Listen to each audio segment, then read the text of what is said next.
अक्सर हमारा मन उदास हो जाता है, हमारे अंदर एक चिड़चिड़ापन आ जाता है, हम एकदम बैठे बैठे उदास हो जाते हैं। ऐसा क्यों होता है?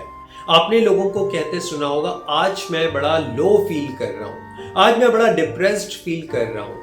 माय डियर फ्रेंड्स, आज का ये मेरा वीडियो आपके लिए है। अगर आप बैठे बैठे उदास हो जाते हैं, मूड अपसेट हो जाता है, एक चिड़चिड़ापन आ जाता है और आपको समझ नहीं आता कि ऐसा क्यों हो रहा है, और अगर आपको मेरा ये वीडियो अच्छा लगता है तो आप अपने फ्रेंड्स के साथ, फैमिली मेंबर्स के साथ, या जिन लोगों के साथ आप व्हाट्सएप पे कनेक्ट हैं, आप उनके साथ शेयर जरूर करिएगा। क्योंकि आज के इस वीडियो में मैं आपको ऐसे रीजंस और सॉल्यूशंस बताऊंगा जिस वजह से हम लो फील करते हैं, जिस वजह से हमारा मूड अपसेट हो जाता है, हम चिड़चिड़ापन सा फील करने लगते हैं। अक्सर हम किसी एक बात को, यस माय डियर फ्रेंड, किसी एक बात को पकड़ कर बैठ जाते हैं।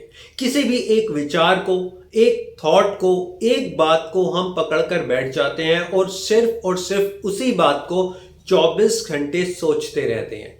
24 घंटे वो एक बात हमारे दिमाग में चलती रहती है। जैसे घड़ी की सुइयां देखी हैं आपने, वो 24 घंटे चलती रहती है। वैसे ही सेम टू सेम तरीके से एक बात, एक विचार जब आप 24 घंटे सोचते रहते हैं तो वो आपको परेशान करता है, जिस वजह से आपका मूड अपसेट हो जाता है, आप चिड़चिड़े हो जाते हैं, आपका किसी से भी बात करने का दिल नहीं करता। और वो एक बात कुछ भी हो सकती है, वो आपके जॉब से रिलेटेड हो सकती है, आपके बिजनेस से रिलेटेड हो सकती है, आपके रिलेशनशिप से रिलेटेड हो सकती है। वो एक विचार कुछ भी हो सकता है, और जब तक आप उस विचार को छोड़ेंगे नहीं, जब तक आप उस विचार से एक ब्रेक नहीं लेंगे, तब तक आपका मूड बिल्कुल खराब रहेगा, आपका मूड अपसेट रहेगा, आपके अंदर एक उदासी बनी रहेगी। अब आपने करना क्या है माय डियर फ्रेंड? जब भी आपको ऐसा फील हो कि आपने उस एक विचार को पकड़ लिया है, जिस विचार से आपके अंदर उदासी आ गई, आप प्रकृति की तरफ जाइए। यस माय डियर फ्रेंड, आप प्रकृति की तरफ जाइए। आप घास पर पैदल चलिए,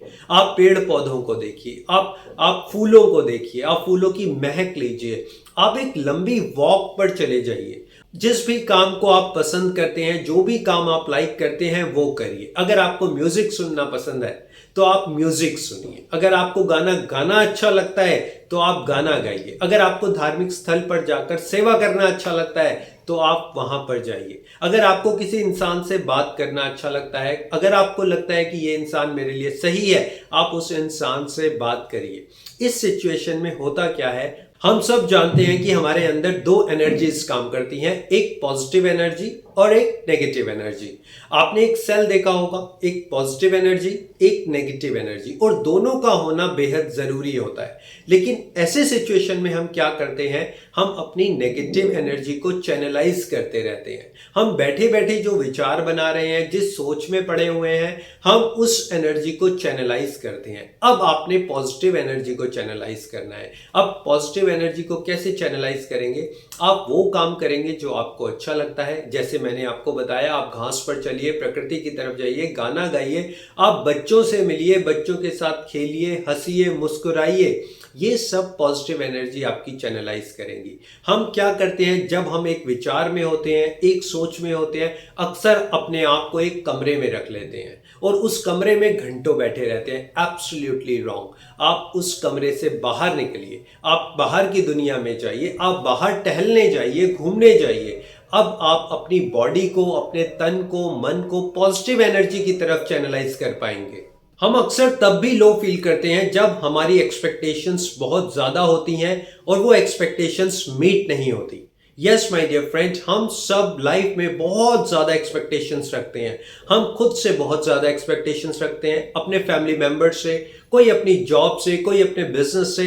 हम सब जब बहुत ज्यादा एक्सपेक्टेशंस रखते हैं और वो एक्सपेक्टेशंस मीट नहीं होती, वो फुलफिल नहीं हो पाती, तब हमारा मन उदास हो जाता है, हम चिड़चिड़े हो जाते हैं, हमारा मन भारी होने लगता है।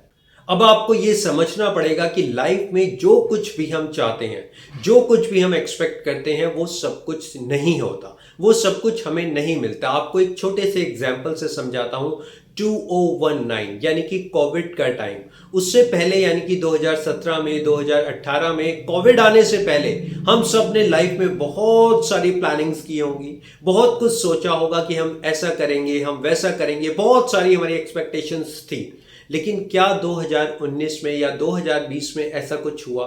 उस टाइम हम चाहते थे कि सिर्फ हम सेफ रहें, हमारे फैमिली मेंबर्स, जिन लोगों को हम जानते हैं वो सब सेफ रहें।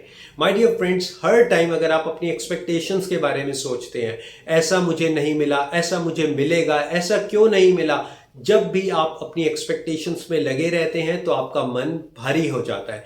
इसलिए कोशिश करिए कि बहुत ज़्यादा एक्सपेक्टेशंस मत रखिए। हम तब भी बहुत ज़्यादा लो फील करते हैं जब हम अतीत की यादों में पड़े रहते हैं। यस माय डियर फ्रेंड, जब हम पास्ट में पड़े रहते हैं, पास्ट की यादों में पड़े रहते हैं, तब भी हम लो फील करते हैं, हमारा मन भारी हो जाता है, हमारा सिर चकराने लगता है, दिमाग भारी होता है, इतना चिड़चिड़े हो जाते हैं कि हमारा गुस्सा 7वें आसमान पर पहुंच जाता है। ऐसा इसलिए होता है क्योंकि हम अतीत की यादों में हैं। कौन सी यादें? वो यादें जो बेहद दुखद थी, वो यादें जिन्होंने आपको पहले भी सताया, वो यादें जिन्होंने आपको लाइफ में आगे नहीं बढ़ने दिया। आप आज भी उन्हीं यादों में हैं। जब भी आपको वो यादें आती है, वो यादें सताती है, वो कुछ भी हो सकता है, वो रिलेशन, जॉब, बिजनेस, वो याद कुछ भी हो सकती है, लेकिन आई एम श्योर आप कोई भी अच्छी बात याद नहीं करते। आपने बहुत अच्छे से बर्थडे सेलिब्रेट किया, वो आप याद नहीं करेंगे। आपकी फर्स्ट जॉब का फर्स्ट डे बहुत अच्छा था, आप वो याद नहीं करेंगे। आप वो याद करेंगे जो आपको सताता है, जो आपको दुख देता है। और जब भी आप इन बुरी यादों में आते हैं तो आपका मन उदास होता है, आपका दिल भारी होने लगता है, आपका दिमाग चकराने लगता है। माय डियर फ्रेंड्स, इन अतीत की यादों में कुछ नहीं रखा। आप लाइफ में आगे बढ़िए। अब वो टाइम कुछ भी चेंज नहीं किया जा सकता, कुछ भी नहीं हो सकता। ये बात आप अपने दिमाग में बिठा लीजिए। अब आप अपने मन को हल्का कर पाएंगे अगर आप उन यादों से बाहर आ पाते हैं। जब आप बहुत ज़्यादा फ्यूचर की प्लानिंग्स करने लगते हैं, यस माय डियर फ्रेंड, आज आप जिस भी एज में हैं, जिस भी स्टेज में हैं, जो भी जॉब कर रहे हैं, आपकी फैमिली में जो कुछ भी हो रहा है, लेकिन जब आप फ्यूचर की बहुत ज़्यादा चिंता करने लगते हैं, 10 साल बाद, 20 साल बाद, आज मैं ये जॉब कर रहा हूँ, 5 साल बाद क्या होगा, 10 साल बाद तो मैं चलने लायक भी नहीं रहूँगा, 20 साल बाद तो मेरा बेटा या बेटी इतने बड़े हो जाएंगे, तब मैं क्या करूँगा। माय डियर फ्रेंड्स, जब हम बैठे बैठे फ्यूचर की टेंशन लेते हैं, बहुत ज़्यादा फ्यूचर को प्रेडिक्ट करने लगते हैं, सोचने लगते हैं, तब हमारा मन भारी होने लगता है, तब हमारा मूड अपसेट हो जाता है। अगर आप भी बैठे बैठे इस फ्यूचर को दिमाग में लेते रहते हैं तो आपका मन भारी रहेगा। अभी आपके पास जो कुछ भी है, जितनी ब्लेसिंग्स आपके पास हैं, जितनी सुविधाएं आपके पास हैं, जितनी एमिनिटीज़ हैं जो ईश्वर ने आपको अभी दिया हुआ है, आप उसके लिए थैंकफुल होइए, आप उसके लिए धन्यवाद दीजिए, आप उस शक्ति को, परमेश्वर को धन्यवाद दीजिए, जिससे आपका फ्यूचर अच्छा होगा। आप अपने भविष्य की जितनी भी चीज़ें करेंगे वो अपने आप अच्छी होंगी, लेकिन उसके लिए आपको अपने प्रेजेंट को थैंक्स करना पड़ेगा, आपको थैंकफुल होना पड़ेगा, आपको ग्रेटिट्यूड पे करना पड़ेगा जो कुछ भी आज आपके पास है। उसके बाद भविष्य में अपने आप सब कुछ आपको मिलेगा, आपके पास जरूर चल कर आएगा जो आपके लिए है। आप अपने एक्शंस पर फोकस करिए। बहुत ज़्यादा प्लानिंग, बहुत ज़्यादा टेंशन लेने से कुछ भी नहीं होने वाला। सो आई होप मेरा ये वीडियो आपको अच्छा लगा होगा। अगर आपको लगता है कि ये मेरा वीडियो आपको शेयर करना चाहिए तो आप ज़रूर शेयर करिए। So thank you very much for your valuable time and your valuable support. Stay connected and always be happy. Thank you so much.